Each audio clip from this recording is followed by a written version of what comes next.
Hello everyone, welcome to today's webinar, Rise of the Machines, as part of our ongoing Innovation Spotlight webinar series. I'm Tim Buckley, Osmine Membership Manager for South Australia, and I'm your host today. Before we begin, and on behalf of Osmine and all of today's presenting companies, I'd like to acknowledge that I am hosting this webinar from the lands of the Kaurna people. We acknowledge the traditional custodians of the various lands on which we all meet today and recognise the Aboriginal and Torres Strait Islander people attending this webinar. Next. The Innovation Spotlight webinar series provides our members a way to showcase their groundbreaking solutions, techniques and technologies to see what the next phase of mining holds. Today, we continue the series with Rise of the Machines, delving into the technology and innovative solutions in autonomous drilling systems, utilising AI and edge computing, zero-entry mining, real-time autonomous data collection, and implementing robotics, drones, and autonomous systems. Next slide, thank you.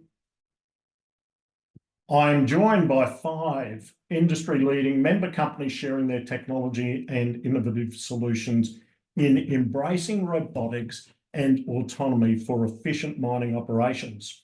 Joining us to share their expertise is Derek Laughlin, Tribe Tech Group, Adam Amos, Robotic Systems, Ross Clements and Kerry Doherty, Universal Field Robots, Bradley Roper, Real-Time Instruments, and Robert Sutton, Mirragin RAS Consulting. Next slide, thank you. So the format for this webinar will include a short presentation by each of our presenters, followed by a Q&A session. If you have any questions for any of the presenters throughout the webinar, please type them into the Q&A box at the bottom of your screen. If your question is directed to a specific presenter, please note their name in your question. This webinar is being recorded and will be shared with all attendees. Next slide, please. So that concludes the welcome and the introductions. And so without further ado, I would like to welcome our first presenter, Derek Laughlin, CEO and Executive Director of Tribe Tech Group. Welcome, Derek. Thank you, Tim. First of all, I'd just like to thank Osmine for this opportunity. Some of you may know Tribe Tech and others don't, so it'll be a great opportunity for me to introduce the company and our technology to you. First of all, as a listed company, I do need to put this standard disclaimer in. If anyone's really interested, I can send it to you later. I'm very pleased to have the opportunity to talk about Tribe Technology, its role in the rise of the machines in today's modern mining industry. Tribe Tech is focused on a specific type of technology to begin its journey into becoming a leading OEM in the mining and drilling industry. Who are we? We're a disruptive developer and manufacturer of autonomous mining equipment. The company was founded in 2019. We've developed in-house and designed very much focused on RC drilling. And you'll see in a moment why we're focused on RC drilling as the first technology that we're introducing to the market. Our aim is to disrupt the reverse circulation drill rig market by providing a safer work environment, increased efficiency and productivity, and create more value add for drilling operations. Last week, the market capitalization of the business in London was just under £14 million. We have locations in Belfast in Northern Ireland and Perth in Western Australia. In Northern Ireland, we're building the drill rig itself, and in Western Australia, we're building the sample system and the control systems for the entire operation. We have sales contracts with a leading drilling contractor, global drilling contractor. Although our head office is in Canada, they have significant operation in Western Australia, and that's where our first drill rig will be going. We also have a contract to supply a full system to one of the major mining companies as well. They have operations globally, but it's most likely that they'll deploy our drill rig in South America. And the next major milestone for us is the shipment of Rig 1. And Rig 1 will be shipped to Western Australia in the next quarter. Obviously, we also see ourselves as a growth opportunity, a growth business. So for those that haven't seen it before, you can see in this very short clip why RC drilling is worthy of being handed over to the machines.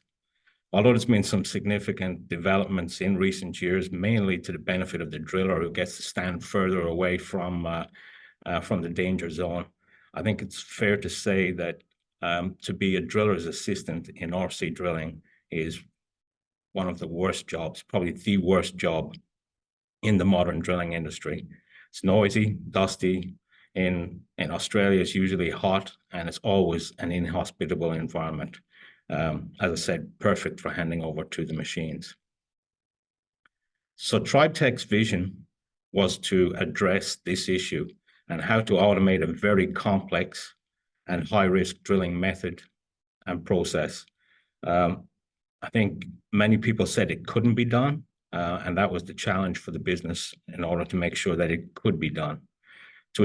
However, to achieve that level of automation, it meant discarding old ideas and the typical path of trying to introduce automation to existing drill rig designs. We've put over 150,000 engineering hours into designing a new drilling system, a drill rig and a sampling system from the ground up, designed with the aim of removing people completely from drilling operations while the rig is drilling. It will require remote operation.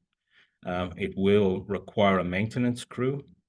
But you can see that the business has focused on all of the aspects of the drilling process that have required people to be involved. You'll notice a number of innovations, and we have a number of patent families around those innovations. First change that a lot of people will notice is that we've reversed the drill mast. The drill head is on the inside. This is to allow for easier feeding of the drill rods into the rig. We've also addressed the issue of how to change hammers and drill bits hands-free to remove people from that process as well. If there's a problem with the hammer, you just change the hammer. If you need to change the bit, you just change the bit, all done remotely. We've also had to look at different parts of the drill rig, the head, slip tables, breakouts, all newly developed. And of course, we have to remember that this type of drilling is not just about drilling holes. It's about retrieving a sample. The sample is the key. And you'll have seen in that earlier video that a couple of the people that are involved in the process today, their job is to retrieve samples and make sure the sample system is clean. So we have a self-cleaning sample system. We've eliminated the use of bags. We're using pots that are RFID labeled with all the data that is required, so that we are delivering sample that is chain of custody taken care of from the bit to sample to assay-ready samples. And in keeping with the theme of the rise of the machines, the relentless nature of a machine, our rig can operate 24 hours a day. It's not limited to day shift only because of safety reasons. If there are no people on the rig, you can operate it 24 hours a day. So where are we? How have we progressed against that vision? Although the company was founded in 2019, the first phase has been a lot of planning, development, and engineering that has led to rapid development over the last 12 months. In addition to building the drill rig in Belfast, we've also been developing and testing the sample system in the field in Australia. I'd like to reach out and a specific thanks to the people at the Australian Automation and Robotics Precinct, ARP, who've provided facilities to allow us to accelerate the testing of our sample system. We've also been working on the human-machine interface, and not least of all, we managed to list the company on the AIM market at the London Stock Exchange last September. All of these have led towards progress towards our next major milestone, which is the shipping of the first drill rig to Western Australia in the next quarter. So we're looking forward to this next phase and this exciting phase for Tribe in the rise of this particular machine. And that's it. That's my presentation. Obviously, there are questions at the end of the session. Right. Thanks so much, Derek, for getting us underway. A great demonstration of autonomy, overcoming challenges and creating safe, efficient work environments. I like it. Good. So next up, I would like to welcome Adam Amos, Director of Robotic Systems. Adam, please, your presentation. Thanks, Tim. All right, guys, let's quickly set the context of who we are, what we do, and then I'll jump into a bit of content. So Robotic Systems, we're a design agency. Basically, what we do is we design and manufacture products on behalf of other businesses, really specifically within the mining industry and kind of heavy industry. So quick examples of the sort of stuff that we do. So a few years ago now, some farmers in Coonabarabran actually came to us with a really great business opportunity on their farm. They'd worked out if they could get their existing 36-meter boom sprays to just turn on their spray nozzles over the weeds on a field rather than spraying the whole field, they'd take their spray cost from $15 per hectare to less than $1, and it would totally flip the whole spraying industry on its head. So they put some other rules around it, and what we developed is this new type of sensor that's pictured on the left of the screen here. And what it does is it brings together machine vision and laser range finding and ultra-high precision GPS. And when the sensor gets mounted on the bottom of a drone aircraft, ultimately what we're able to do is discern a living from dead plant down to the size of a 50-cent piece from 60 meters in the air. And then when we find that plant, we position it in three-dimensional space and essentially work out, give it a latitude, a longitude, and a height, and spit out a special file, which the control system of the existing boom sprayers then ingest in there, tricked into thinking they're sprayed everywhere but where the weeds actually are. So essentially it's taken that $400,000 asset in the form of the boom sprayer and dramatically increased its value proposition. All right, so capabilities-wise, who are and what we do? Electrical engineers, we make circuit boards. We've got an artificial intelligence team that can derive fantastic insights from previously unintelligible data. We've got a firmware team that basically makes computer programs run on very small battery-powered devices. Industrial designers who make all the beautiful enclosures, and then we've got a manufacturing team basically repeat builds machines after they're done. And essentially what we do is we sell this journey from a business case to a minimum viable product through to production. So today we export products to around about 9 countries. We've had 4 patents filed by our customers, technology we've developed on their behalf, and been going since 2012. So tech hardware is our game, and that's what we're all about. So today, I'd like to share with you guys some of the insights I've found from the last decade or so of designing products on behalf of other companies. What is the essential ingredient you have to get right to ultimately build a piece of tech hardware that somebody actually wants to buy? I'll take you through the secret and then kind of how we actually got there, and some of our journeys that have resulted in some spectacular failures along the way. Alrighty, so what's the big secret? Let's get it out there. The answer to succeeding in developing tech hardware is customer discovery. So there are many facets that go into making a product, but the first and most important one is finding out what the customer actually wants. And I think for us as engineers, and I think there'd probably be a lot of engineers on the call today, talking to a customer is very far out of our comfort zone. We're much more comfortable sitting behind a desk, writing some code, than picking up the phone and trying to talk to a potential customer. The code's never going to tell you that your baby's ugly, but picking up the phone and talking to a customer, they definitely will. And I can say from personal experience that It's definitely not worth staying behind the desk and writing the code. It's definitely better to get out there and talk to a customer. And I'll just explain how we've ended up. So a few years ago, or between the years of 2014 and 2019, Robotic Systems was developing its own products. And most notably, we built this product called Rapid Scan.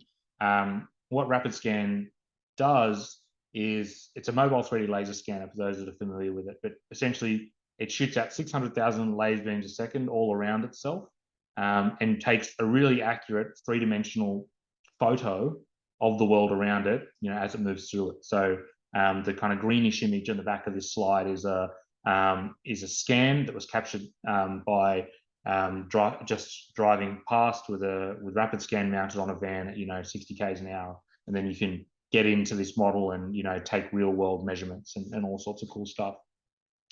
Rapid Scan worked, did the thing, it achieved its technical goal, but nobody wanted to buy it. And this went on for many years, and we were kind of at the end of our rope with the product.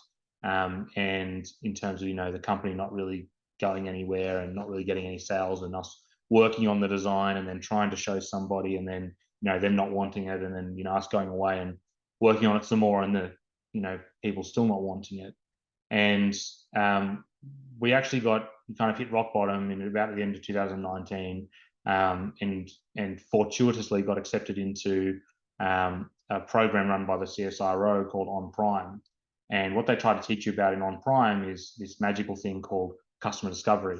And all they want you to do in On Prime is pick up the phone and talk to 100 potential customers, before your idea is actually made, before you've made it into a real product, and talk to these 100 customers and actually validate if your idea is any good, before you build it. So we'd actually built the product and already, so we're kind of going into the program completely backwards. But we did the work. We picked up the phone, talked to 89 people in the end, all through the mining industry and defense industry and all sorts of places. But unfortunately, I got to about the call 40 mark and realized I had absolutely no idea what I was doing. And we built this product that solved nobody's problem and never was going to solve anybody's problem. And the people that we thought we were solving the problem for already had better, faster, cheaper. And so what that meant is that all of the technical work and all of the major technical hurdles that were achieved, and all the great things that this product were going to be, was for nothing. And it was because we didn't get the customer discovery component right. So what does doing it right look like? Well, let's go back to that first slide. So on the left of screen, you've got single shot, which is the example I gave right at the start. It's achieved millions of dollars in sales, and the product on the right, Rapid Scan, that achieves $0 in sales. And if you look at these two images, you actually see the same design notes, the same industrial design in both of these, the same electronics guy and the same software guy. What's the difference? Why does one have millions in sales and why does one have zero? And the answer is customer discovery. For single shot, we were being driven by a customer that deeply understood the problem at hand. They had deep experience in the problem set, so they really knew what the issue was, and so it didn't matter how good we were technically. Getting the customer discovery component wrong was pretty much the end of it. So, in summing up, what do you need to do to give you best chance of success? Pick up the phone, talk to 100 potential customers, validate if your idea is any good before you go away and build it. If you're on a technical project right now that's maybe a bit lost, chances are this component here is a bit skew. So that's it from me. If you'd like to talk more about customer discovery or see what we're doing in the world of technical development, jump on LinkedIn, or if you've got a project you'd like to do and develop a new piece of technology that you'd like to bring to market, shoot us an email. All right, thank you very much. Great. Thanks, Adam. Thanks for sharing Robotic Systems' comprehensive approach of AI and edge computing and your inner secrets of what's taken place. So now I would like to welcome Ross Clements, Product Manager, and Kerry Doherty, Business and Sales Officer at Universal Field Robots. Ross and Kerry, over to you. Thank you. Thanks very much, Tim. Firstly, appreciate the opportunity to be speaking today. It's really excellent, and to see so many people in attendance is very exciting. So we're here today. I'm going to share a very groundbreaking collaboration that's happening that we hope is set to revolutionize the mining industry as we know it. So picture this. In the underground realm of a mining operation, bustling with activity during the day, but during shift changes, a mandatory evacuation takes place as a safety measure following blasting activities. Now, this area is inaccessible to humans while the mine is being ventilated, and traditionally this downtime represents a period of lost productivity and missed opportunities, but not anymore. So enter Universal Field Robots, a robotics company based in Australia on a mission to redefine what is possible with automation. Now, teaming up with Goldfields Australia, UFR has introduced a game-changing solution, which we call the UFR haulage, and it's powered by UFR autonomy. Hi everyone, my name's Ross and I'm going to introduce UFR haulage. So UFR haulage is the OEM agnostic integration of UFR's automation package and a customer's existing haulage fleet. And we've done this to bring mostly productivity benefits to the miners. The onboard UFR autonomy system integrates a sensor suite and control system locally onto each machine, and it allows autonomous operations in areas even with fairly poor network for short periods. In terms of infrastructure, UFR works at the site to install remote control stations, barrier containment, and to whatever's required to basically meet their requirements for the safe operation system, allow remote supervision and tele-remote the machines in case there's edge cases, which there always is in underground mining. What sort of sets our solution apart is the ability to transform existing fleets into fully autonomous vehicles. Currently, if you go with an OEM solution, you're waiting for a fleet change out to realise the benefits that we can deliver during uninterrupted operation, even during the zero entry times of day. By enabling autonomous operation of the existing haulage fleet, Goldfields can continue to operate haul trucks for an extra 1 to 2 hours during shift changes. This allows them to squeeze out additional haulage cycles during those previously idle periods. The increase in utilisation can allow a reduction in fleet size, reducing ownership costs, or increase the throughput of a single decline. And this depends on what the mine's looking for. So we've been on this project now for over 12 months and been doing 9 months of testing on site. By the end of this year, UFR is going to commission a fleet of 3 Epiroc MT65s with Goldfields, and that'll allow the automated haulage over shift change to be going this calendar year. Once this is done, we'll be looking to verify the business case and working with the site to improve the efficiency of the system. And the future sees the expansion of the system to run in a separate decline through the whole shift period, manual trucks being driven and used to feed the autonomous trucks, with the autonomy doing most of the work. So at Universal Field Robots, the ultimate goal that we see with these sort of projects is zero entry mining. Now, if you're not familiar with zero entry mining, this is a concept that's really being spearheaded at the moment by the global mining guidelines group. So essentially what it is the idea that all mining on site would be either remote control or automated, and that would extract the resources underground without ever needing any person physically on site. So immediately massively enhancing safety and also efficiency in these hazardous underground environments. Now, the theoretical cost savings that are being talked about here for zero entry mining when compared to how we're doing it now are quite frankly astonishing. So once you remove the expenditure for safety measures for people, so things like training, health monitoring, PPE, insurance, as well as decreasing the costs of infrastructure relating to ventilation, lighting and maintenance of those assets, you see huge benefits. Ventilation alone in an underground mine can equate for up to 50% of total energy use on site. And these savings for mining operators obviously are very, very tantalizing, but the reality of zero entry has yet to be seen. It's obviously a very lofty goal to achieve, even when designed from the ground up. And there are still many, many missing puzzle pieces to this zero entry puzzle.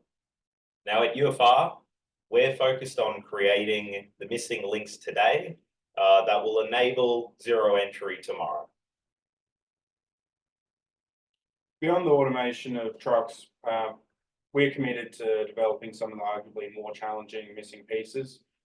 Achieving a zero entry mine requires us to look at jobs other than just material movement, which traditionally has been favoured as it gives the greatest immediate financial benefit to a mine. For a number of years, we've been looking at jobs across the mining process, and I'll just talk about two of them. Last year, we developed an autonomous refueling prototype, which will enable fleets of autonomous trucks or manual equipment to run for longer periods without human intervention. This project was completed in collaboration with the company Eclipse Logistics. We developed a custom hydraulic arm to enable the detection and fueling of equipment. Another ongoing project between Goldfields and UFR is UFR Auto Prep, which is on the right-hand side of the screen. This is a project that removes personnel from line of fire when completing production hole prep in underground mines. This product aims to close some missing links in automating the drill and blast processes underground, while providing an immediate improvement in safety for the individuals who would usually be completing this task manually.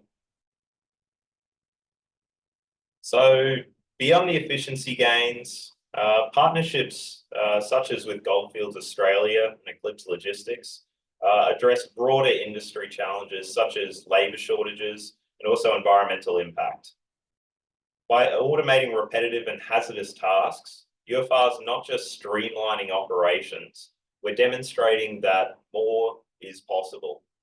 Enabling automation of haulage is just the first step towards reshaping how mining is conducted. So in closing, the collaboration between Goldfields and Universal Field Robots is not just about increasing tonnage of haulage, hauled material per day. It's about pushing boundaries, embracing innovation, and redefining what's possible. So we believe that it's only together that we're going to progress the future of mining. So powered by innovation, driven by collaboration, and guided by a shared vision of progress. Thank you very much for listening to our presentation today. And if you've got any questions, don't hesitate to reach out to Ross or myself. I'll be happy to answer any of them. Thank you very much. Well, that was great. Ross and Kerry, thanks very much. And you certainly kept with our webinar theme of Rise of the Machines. Thanks for that. Our fourth presentation is from Bradley Roper, Product Manager at Real Time Instruments. So welcome, Bradley. Thanks, Tim. Thanks very much. And thanks for the opportunity to present today. So today I'll be presenting on real-time analysis along the value chain and where RTI fits in there. So to begin with, I'll just jump into who RTI is briefly for those who don't know us. RTI is an original equipment manufacturer that specialises in elemental and moisture analyzers. We were founded in Mackay, Queensland, and we've grown now to supply to more than 50 countries with team members globally. We have over 1,200 sensors now in the field, operating at a multitude of sites on a multitude of commodities. The two key sensors that we do supply to the mining industry are the all scan, which is an elemental sensor, and a moist scan, which is a moisture analyzer. I'll be focusing keenly on the all scan today. So behind the all scan, we have prompt gamma neutron activation analysis technology, or PGNAA. It's a bit of a mouthful. PGNAA is a bulk material analysis technique which utilizes the interactions of neutrons with matter to determine the elemental composition of conveyed material. Each element has a specific gamma response that we measure essentially, and from that we are able to infer complete elemental composition of what's being conveyed or what's being piped through your processes. We have quite a long history working with this technology. We've been in it for about 30 years. Now, traditionally, bulk material sampling has been done with the use of cross-belt samplers or falling stream samplers to collect a subset of material, which is then used to determine the composition of the material over an extended period of time. This can be quite a costly process with a lot of human interaction and some risks associated. The samplers can provide you with some accurate information on your ore grade, as long as the samplers are designed fit for purpose, but there are some downsides. The data can be significantly delayed and labs can become backlogged with samples for processing, and there can be human error involved. Furthermore, these samplers take really small cuts of material in the scheme of things, and it can be difficult to achieve a truly precise and representative sample of your material. Finally, typically these samplers aren't always best implemented, and as a result, they're not as precise as they should be. So why PGNA? Effective business and operational decisions rely on timely and accurate information. Now, if you're relying on traditional sampling systems, your information can be delayed up to a day, even longer in some cases. Whereas with a PGNA system, you can get results every minute straight to your control room. And this will allow you to proactively respond to changes in your material, optimizing your processes and improving your efficiency. Our systems will measure more than 80% of the material that is conveyed through them. This will result in a highly representative sample of your material. So you know that the information is correct and precise. Now, these PGNA systems can fit almost anywhere along your value chain. Wherever there is material being conveyed on your mine site or in your process, or even being piped, we can measure it from the ROM all the way through to the port. And this allows for a multitude of decisions. So you can do bulk ore sorting, deciding whether your material is product or waste. You can do bypass control, deciding whether to wash coal or send it straight through to the train loader. Your plant can be optimized based on the composition of your material. You can dose correctly, add your flocculants correctly. Your stockpiles can be controlled and built to spec, and then from there you can load and deliver your material on spec, reducing your penalties. I'll briefly jump into one of our case studies. So this was part of a plant upgrade at one of the coal sites in Australia. The PGNA system was implemented in conjunction with a range of other plant upgrades. So I will say that this improvement wasn't just due to the PGNA system, but rather it was part of a whole plant upgrade. But it did allow for tighter controls of the plant product. So this was installed on the product belt on the feed out from the CHPP, and we saw tighter distributions in the ash that was fed out from the plant. So the plant was being run more efficiently, and the product was on target more often. So I'll keep this quite short. In conclusion, our ore bodies are declining in grade, and that's no secret. Be it copper, gold, zinc, iron ore, a lot of our ore bodies are declining in grade, and our production targets are increasing. As a result, we need to control our plants better. We need to mine more efficiently and sustainability. And we can't do that relying on data that's 4 hours old, 24 hours old. We need data that is in real time. And this can be done with PGNA sensors. We can optimize our processes with real-time data, allowing for proactive control. Thank you very much. If you have any questions, I'll answer them at the end. Fantastic. Thanks, Bradley. Real-time, autonomous and continuous data collection for accurate decision-making. Sounds good to me. And finally, it is my pleasure to welcome Robert Sutton, Managing Director at Mirragin RAS Consulting, RAS Consulting. Thank you, Robert. Your presentation, please. Hi, everyone. So my name's Rob Sutton. I'm the Managing Director of Mirragin RAS Consulting. My topic relates to enhancing mining through the use of drone technology. So just talk quickly about who we are. So we're a drone consultancy. We specialise in helping other organisations successfully implement their own drone programs. For example, we've been working with the Australian Army. They're the largest and safest drone operator within Australia. We worked with them on their drone strategy, and also to help implement 3 of their 5 drone projects and to demonstrate drone swarming at scale. So we're passionate about drones because they can be used to increase capability, to reduce costs, and crucially to save lives. And there's 2 key messages that I wanted to get across in this brief. The firstly is that drones have a wide variety of applications and they're being used across the world for applications in mining now. And secondly is that there are some challenges to overcome when successfully implementing a drone program. So I'll get on to the applications now. So what can drones do in mining? And I'll start by saying the range of applications for drone usage in mining is pretty wide. It can be grouped into 4 or at least 4 categories. The first is situational awareness. The second is air mobility. The third is communication. And the fourth is effectors. So as far as situational awareness is concerned, drones are a platform which can carry 1 or more sensors. So you can fit almost any kind of sensor to a drone, from the standard cameras through to chemical sensors, thermal, radar, noise, anything like that. If you can think of a sensor, you can probably fit it on a drone. And as such, the range of potential applications in this space are almost endless.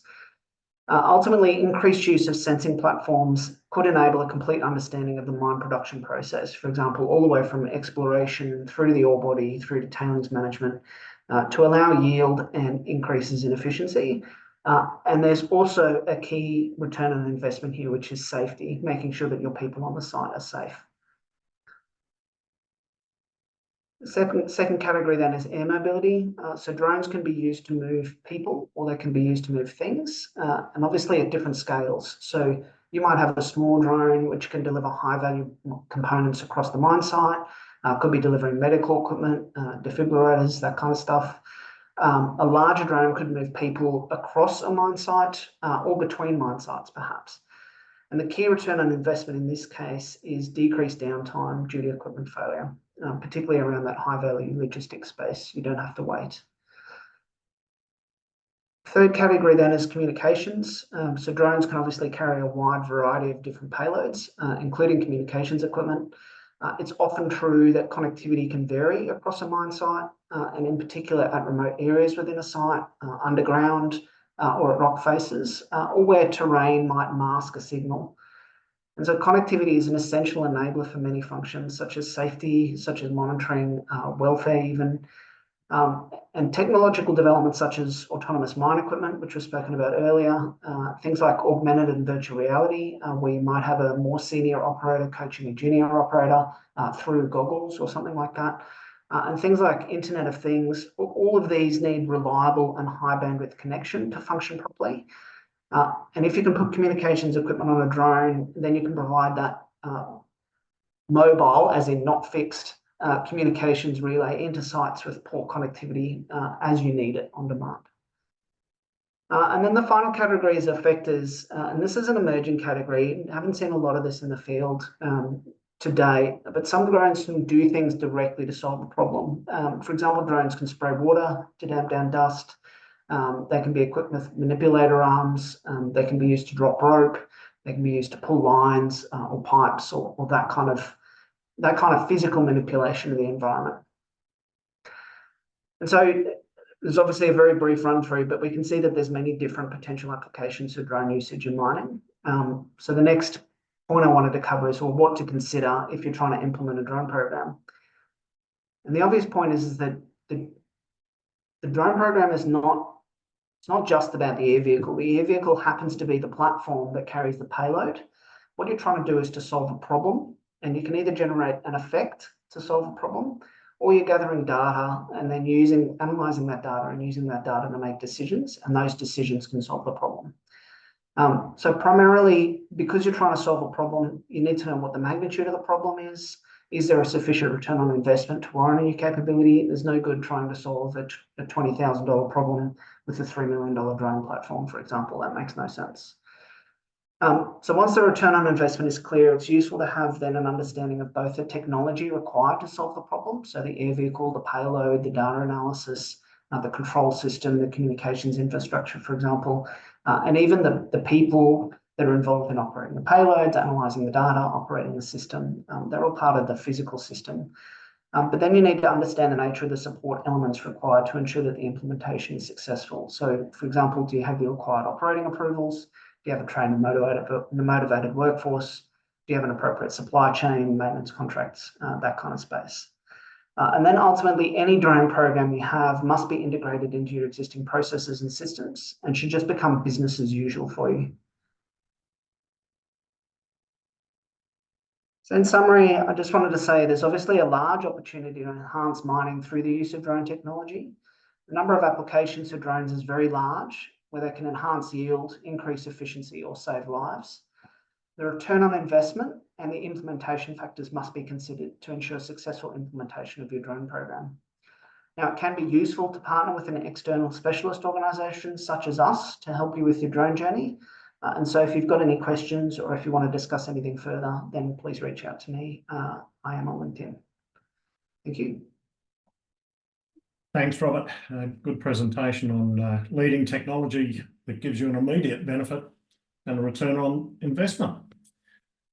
Okay, thanks very much. So now we get on to questions and answers. If you haven't done it already, please submit your questions using the Q&A button at the bottom of the screen. Firstly, let me have a look.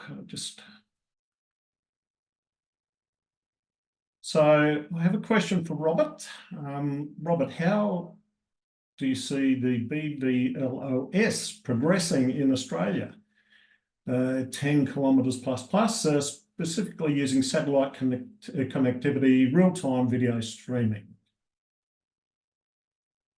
So there's a couple of elements with there. When you're talking BVLOS, so BVLOS is beyond visual line of sight. So it's the longer range drone operations that are operating in a way that you can't see the drone. The two key risks with beyond visual line of sight operations are the risk that you're going to crash into another air operator and the risk that you're going to crash into somebody or a key piece of property or infrastructure on the ground. So when you're talking drones, you've obviously got to build a system that's managing both of those risks effectively. And when you go to the Civil Aviation Safety Authority, you present your case. You say, this is what I'm doing. Here are the risks associated with it. And here's the mitigations that I've put in place. And what's happening over time is CASA are becoming more and more comfortable with the mitigations that are being brought in across industry. And so the range of applications are opening up. But you do need to have a very strong grip on what risks do you have in place and what are you doing to mitigate those? Some of those things might be making sure that you've got satellite connectivity, for example, and we were speaking before about connectivity being one of the themes about drones. So in a sense, drones can enable other drones because you can have drones that are providing that relay of data that allows you to do the beyond visual line of sight operations. All right, great. Thanks, Rob. One here for Universal Field Robots, planning to automate bogger loading truck in ship change. Any other piece of process machine you can turn to automation? Yeah, so in terms of loading trucks over shift changes boggers, yeah, that is on our roadmap.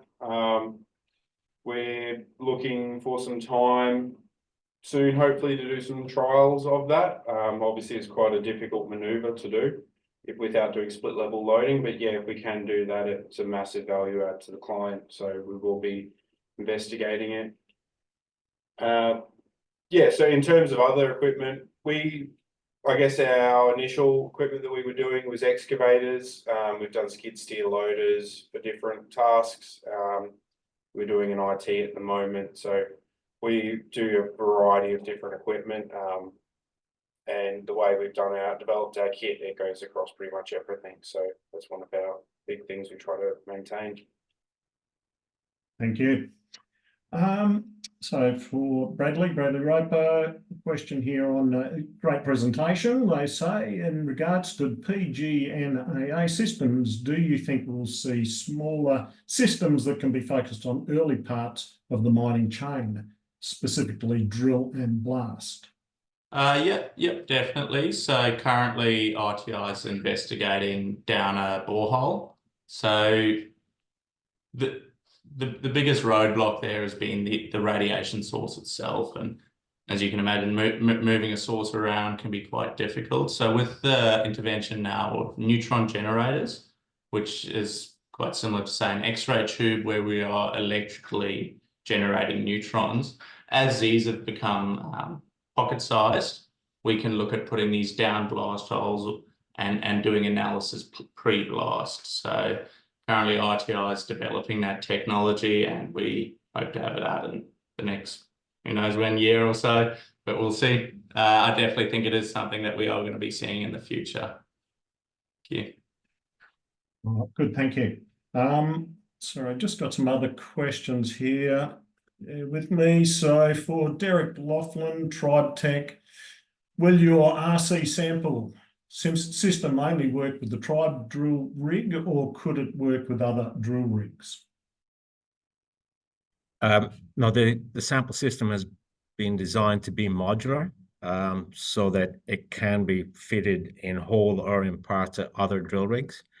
A large part of that depends on the available hydraulic and electrical power that can be drawn from that existing drill rig. It could be that the sample system has to be deployed on a separate vehicle next to the drill rig, but certainly the cyclone and the splitter can be deployed directly on other drill rigs. Oh, good, thank you. A question for UFR, Universal Field Robots. How long does it take to automate a truck? The first MT65 we did was about 8 to 12 weeks to get it driving tele-remote. The automation side was around 6 months to have it driving, and yeah, we've been testing on site for 8 months, 9 months now, and we've still got a fair bit more. So as you start to get to the edge cases, that's where it starts to slow down and getting to that final sort of 10% of development before we go live. But yeah, we're sort of hit that hump now and excited to start expanding the fleets. Right. So I think I've got one here for Brad. What applications does a PGNA analysis work well on? Yep. So currently our key applications that we work best on are nickel, copper, iron ore, and coal. So it's all the major 4 commodities, I guess. But at the end of the day, we are an elemental analyzer, and most elements we do have applications on. So and we can measure, so silicons, aluminiums, calcium, hydrogen, we all measure very well as well. Yeah, so there's a range of applications we work on. We're in cement. Essentially, if it can be mined, we can measure it. Good, thank you. Rob Sutton, Mirragin. Drone use is already quite widespread in mining, particularly in survey. Why do you think we still need to be talking about drones for mining applications? I think something like drone use in survey, the drones there are a tool that the surveyors have adapted to help them perform their work better. And the use case is really obvious and it's really strong. But to get there is a relatively small step. When you're starting to talk some of these larger systems, when you're talking systems that there's a separation between the person with the problem and the person with the money and the person who makes the decision, sometimes it needs to be a bit more of a deliberate process to bring together a drone program to firstly identify those areas where there is return on investment, and then secondly to pull together the components to implement a system effectively. Good stuff. Well, I've got another one for you. I see small hobby type drones everywhere now. including mine. Isn't it really easy just to buy one of these and use them straight away? So obviously there's the civil aviation safety regulations, so that apply to drone use. When you are doing it for company reasons, when you're using it to generate a commercial return, you have to comply with a higher level of standards because of those regulations. And so typically, if you were to just buy one off the shelf, you'd obviously buy the drone, and then you'd need what's called a remote pilot's license. And that's typically about $2,500, about 5 days worth of training. And often the 5 days of training can be the biggest impediment just in terms of time. And then you may need what they call a remote piloted aircraft operator certificate, a REOC, as well. And that sets the conditions under which you can fly. The more simple operations, it's relatively easy to do that. You could probably get a REOC and a pilot's license within a matter of a month. But if you were trying to push to more complex operations, like the beyond visual on site operations that we spoke about before, those mitigations, those risks are higher, the mitigations are higher. And so it can take a bit longer and it's a bit more expensive to start putting in place what you need to do that effectively and legally. Critical criteria legally. Okay, last question I have here is for Derek, Tribe Tech. Why didn't you just fit a range of automation features to an existing RC drill rig design? Yeah, look, the reason for that is that to achieve the full level of automation that's required to deliver that vision that I demonstrated before, it requires dedicated power, dedicated sensors, dedicated circuits, and they're not available on a standard drill rig because that drill rig was never designed for that level of automation. So you can't achieve full automation through a retrofit strategy. You've got to design for automation from the ground up. Right, thank you. Now, Just one more question there from McDonald Mendaza. yes, sorry, I was just trying to find that one. I've noted it. Yeah, to Adam. Yeah, so is this one? you're asking how what's the advice for generating opportunities for customer discovery? So how do you get started, basically? For techos, it's difficult. First place I'd go, we're at Osmine event, find your local Osmine rep, ask them to describe what you're doing, ask them who you should talk to, and ask them to give you an introduction. They will do that. And when you've done that first interview with that first potential customer, at the last question you need to ask them is, who else should I be talking to? And then that gets you next interview. And away you go. Of course, there's a million other things you can do via LinkedIn or whatever, but you know, we're at an Osmine event today, so hit up your local Osmine rep. Right, thanks, Adam. Look, I think that's... Sorry, Tim, there was one from Alistair as well. Sorry, I've missed it. Just at the top, I think it's the first one. I love the Tribe Tech approach to redesign for automation rather than try to retrofit. Plenty of opportunities for that beyond RC drilling. Do you see opportunities to take the redesign improvements back into production drills and their automation? Yeah, Alistair, the answer to that is yes. We've certainly considered that, and we consider that it would be the drilling process itself is less complicated than RC drilling, so we think we could definitely do that. Our focus, obviously, at the moment is delivering the first machine, but certainly we're open to and talking to potential partners about going back into production drills. Good stuff. We've just got a couple of minutes. I'll go for this one here to RTI. How can using multiple PGN-AA systems across the mine site improve our efficiency? Yeah, so unfortunately, this is highly dependent on your process and what minerals being mined. So it is quite a broad question, and it's one that we would rather address with your team directly. So we're happy to work with process engineers and determine where our systems go best to ensure that you're getting the value for money out of our systems and you're improving your plant efficiency. We'd rather not sell systems that just sit there and don't get used. Right, thanks, Fred. Okay, I think we've covered all of our questions. So brings us to the close. Yes, so if you enjoyed this webinar and would like to continue the Innovation Spotlight series with us, please register for Supply Chain Innovation coming up on Monday, 29th of April. And of course, you can register for the rest of our wonderful webinar series when you're doing that. Thank you to everyone who attended, and we look forward to welcoming you to our next OSMIND webinar. And finally, I would like to give a big thank you to Derek, Adam, Ross, Kerry, Bradley, and Robert for sharing their expertise today. And I didn't even have one reference to the Terminator, but that was well done for me. So thank you, everyone, and enjoy the rest of your day. Bye.